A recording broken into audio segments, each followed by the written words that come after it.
வணக்கம் மக்களே, கோயம்புத்தூர்லேருந்து உங்களோட மனோரஞ்சன் பேசுகிறேன்.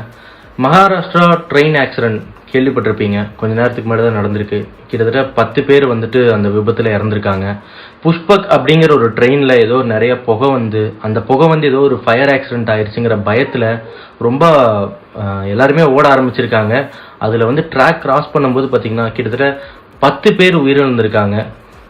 மீதி இருக்கிறவங்க நிறைய பேர் ஹாஸ்பிட்டலில் சிகிச்சை நடந்துட்டுருக்கு. ஸோ அவங்களுக்கு இப்போ என்ன நிலமையில் இருக்காங்கன்னு எனக்கு தெரியல. இதை பற்றி சொல்லும்போது எனக்கு என்ன பேசுகிறதே எனக்கு தெரிலங்க. இது தப்பு யார் மேலே சொல்லுங்கள்? எல்லாருமே தவறுதலாக புரிஞ்சுக்கிட்டு பண்ண விஷயத்தினால தான் இவ்வளவும் நடந்திருக்கு. மக்களே, ஒரு விஷயம் நடக்குது அப்படின்னா எல்லாரும் ஒரே ஒரு விஷயம் கான்ஸ்டண்ட்டாக அங்கே என்ன நடந்திருக்குங்கிறத தெரிஞ்சுட்டு அதுக்கப்புறம் நீங்கள் அதுக்கான ஆக்ஷன் எடுங்க. அப்போனா தான் எதுவுமே சரி வரும்.